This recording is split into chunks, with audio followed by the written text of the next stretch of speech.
diversity. In contrast, anti-racism sees race and racism as central to how we claim, occupy, and defend spaces. Those engaged in anti-racist work seek to identify, challenge, and change the value structures and behaviors that perpetuate systemic racism and other forms of social oppression. Am I in the queer group? Yeah. Yeah. In more ways than one.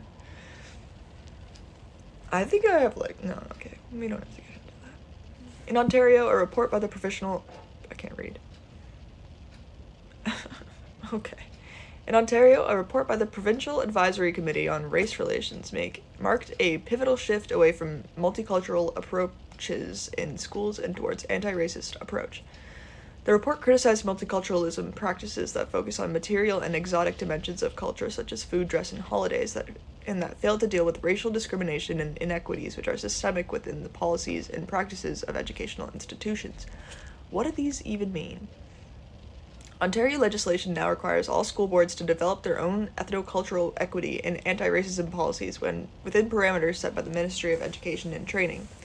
In 2009, Ontario established an inclusive education branch in order to help identify structural barriers that impact student achievement and followed up with guidelines for policy development and implementation to advance equity and inclusiveness in Ontario's schools. Ontario released Ontario's Education Equity Action Plan in 2017. The ministry appeared to respond to critiques that earlier approaches did not address systemic barriers for students with disabilities or those who have special education needs. The new document acknowledged systemic barriers blocking access to higher education. Where do I live? I live in Ontario, Canada.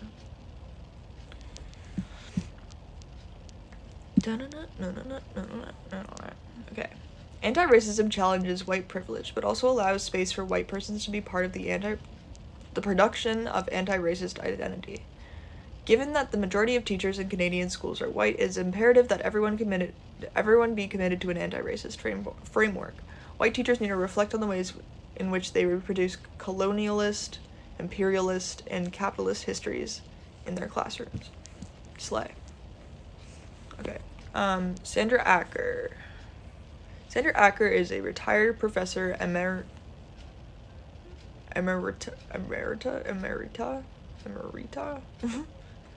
Never seen that word before.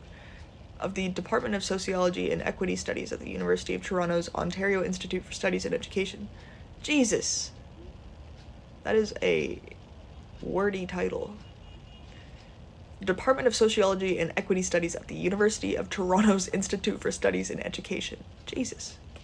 Acker is a sociologist of education Thank you, Jane. With interests in gender and education, higher education, and teachers' work. Okay. Acker conducted an ethnographic study that explores the myriad facets of a teacher's job beyond classroom teaching. Teachers ran assemblies, kept records, put up displays, led singing, taught the recorder, organized dancing, took children to sing in a home for the elderly.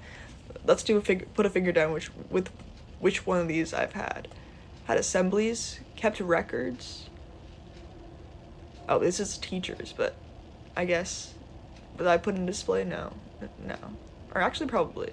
Led singing, I sang. Played the recorder. Didn't do dancing at my school.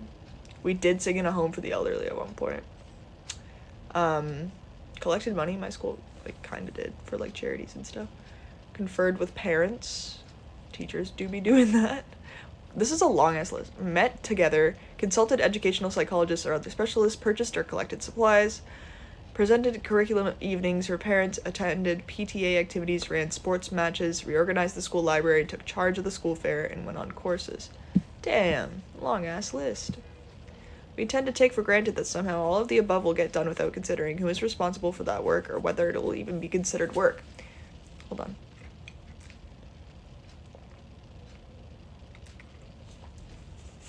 Teaching is hard work, yet social discourses frame it as easy and natural, especially for female teachers working with young children.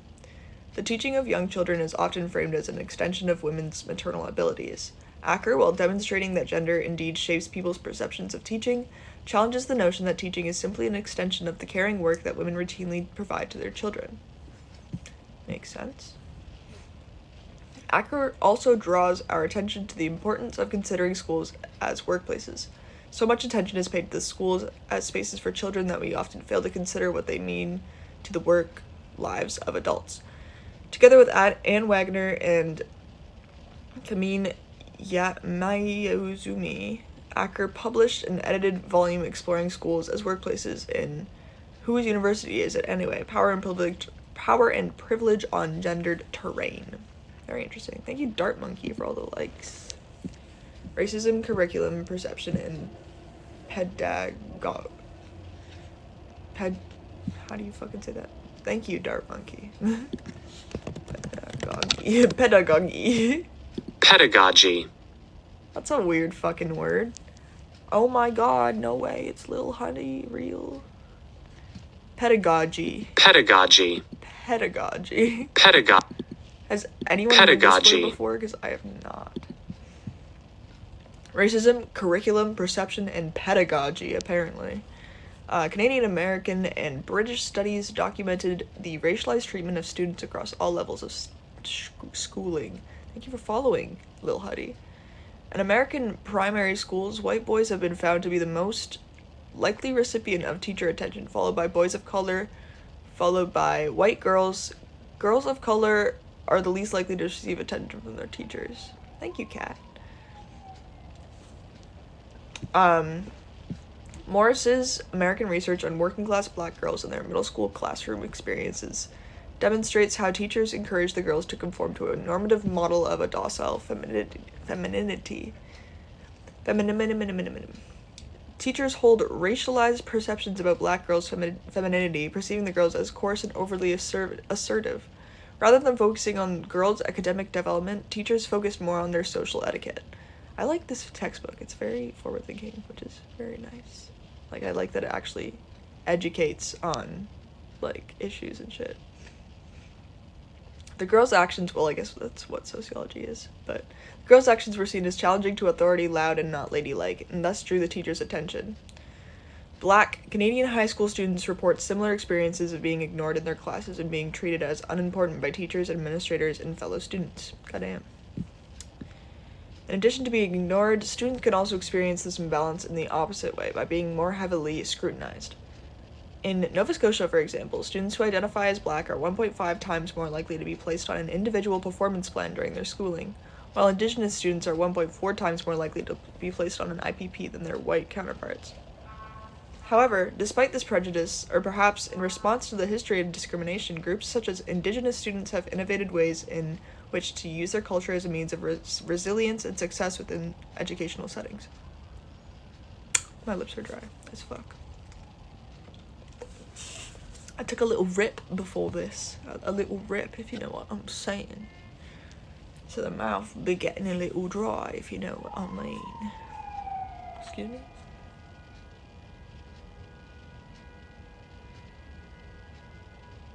I'm seeing things. An anti-racist pedagogy.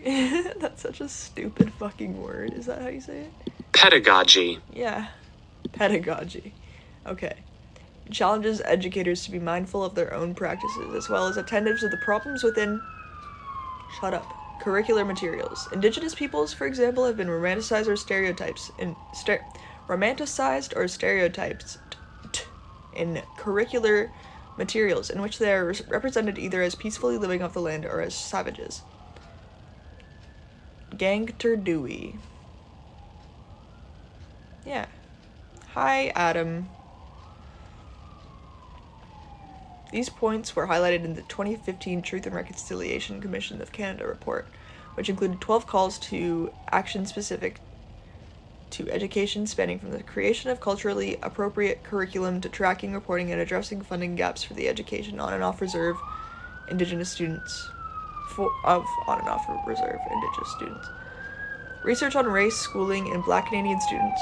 Why is it so loud? That road is literally fucking closed. Like, the road that I'm on is not open. And there's still loud ass fucking ambulances. Like, we get it, you have to be somewhere. Anyway.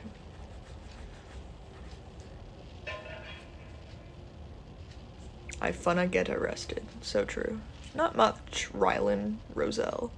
My teacher's last name or my music teacher's last name in school was Roselle. I think it was spelled the same way.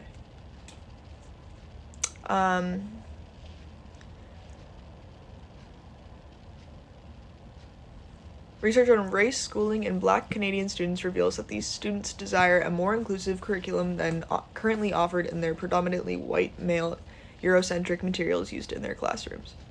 For example, one participant remarked, "I really didn't feel as though I got any education from school as far as Black education was concerned. I didn't learn anything about Black history in high school. There was no subject in Black studies for you to take, and regular social studies classes didn't discuss anything Black or African. They may have said something about slavery once or twice, but they didn't really say anything in depth and didn't say anything positive." That's true. Like, definitely should be more on that. Research on the presence of racism in our classrooms is not limited. I'm like stuffed up. Not limited to elementary and secondary schools. Francis Henry and Carol Tater, that's a funny last name, argue that a culture of whiteness pervades Canadian universities. This whiteness is found in curricular materials and who is authorized to teach and who leads our universities and so forth. Teachers need to be aware not only of the differences in their classrooms, but also of how these differences are vested in relations of power and result in silencing and marginalizing those marked as different. What school am I talking about? This isn't any specific school, but this is like just general. It's for sociology. Bonjour, Camille.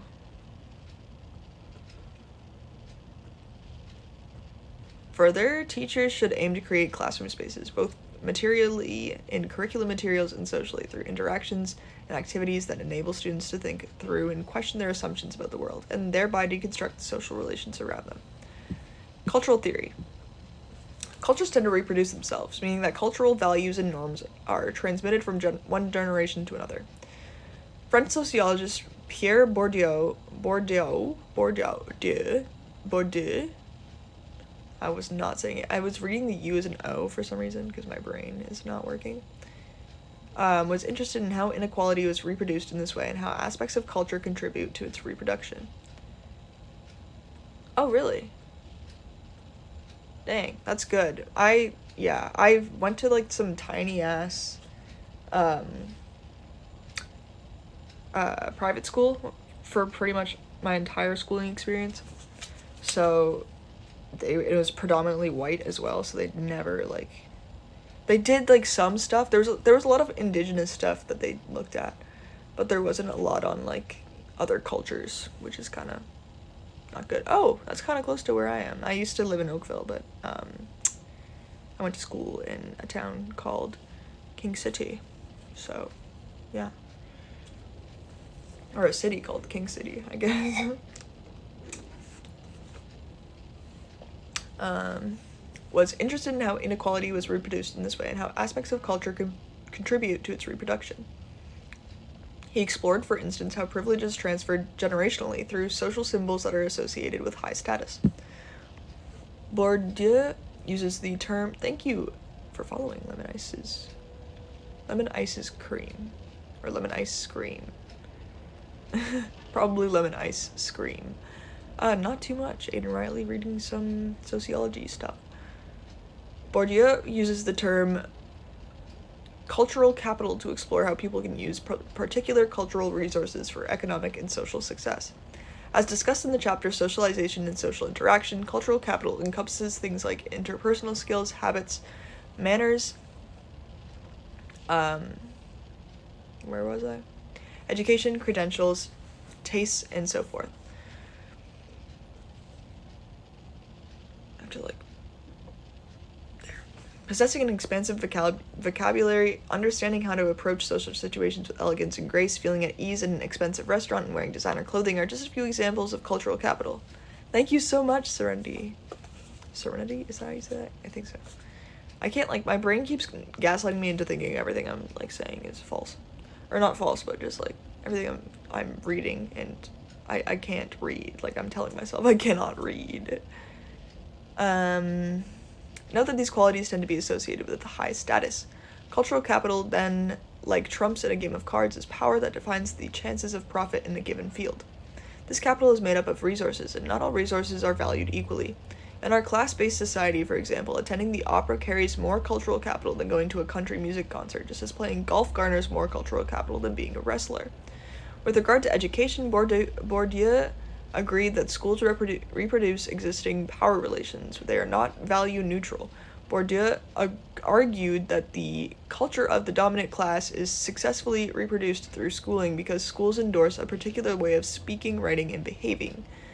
Teachers will reward students who most closely emulate the standards of the dominant culture, even for seemingly small things like saying please and thank you, raising one's hand and waiting to be called upon before speaking, writing neatly, and obeying authority. Children from higher social backgrounds come to school with greater cultural capital: behavior, calm, polite, habits, clean clothes, good hygiene, attitudes, obedient, willing to learn, that they are able to parlay into educational success. Children who come from lower social backgrounds are disadvantaged in the school system because that is implicitly based on middle-class conventions and thus not familiar to them. Yo, big bear guitars. An example of cultural capital at work can be seen in Annette Lareau's study of teachers' understandings of home-school relationships and parental involvement. Indicators of cultural capital in this study included such things as parents' interactions with other parents, their understanding of school processes, their interactions with school personnel, and their communication skills. These indicators were used to explore the level of parental involvement in both upper middle class and working class parents. In keeping with Bourdieu's framework, Lareau found that the upper middle class children's home lives more closely mirrored the language, structure, and organization of schooling than those of their working class counterparts. The upper middle class parents, having had comparable schooling experiences, were aware of what would be considered appropriate relations between school and home, and hence what their parental involvement and thus what their parental involvement ought to look like. Parents who understood social processes were able to meet or exceed teachers' and administrators' expectations regarding the parental involvement and thus the makeup? What about the makeup? Gabby. Levels of home school involvement by working class parents who are not as aware of these expectations were misinterpreted by teachers and administrators. These parents were perceived as not being concerned with or caring about their children's education. Damn. Institutional structural framework also relates to cultural capital at the post-secondary level. Studies have found that low-income middle school students who believe that post-secondary institutions will have options available for them, such as financial aid packages, expect to earn higher marks and spend more time on homework than those who see university as an expense that is out of reach. Understandably, students are more likely to engage to a higher degree when university is represented as possible and attainable, rather than when barriers to qualifying for and affording post-secondary education are emphasized. Okay, I think I'm gonna get my laundry because I have one more load that is drying and I think it's done. So methinks I'm gonna go grab it, but back probably at some point.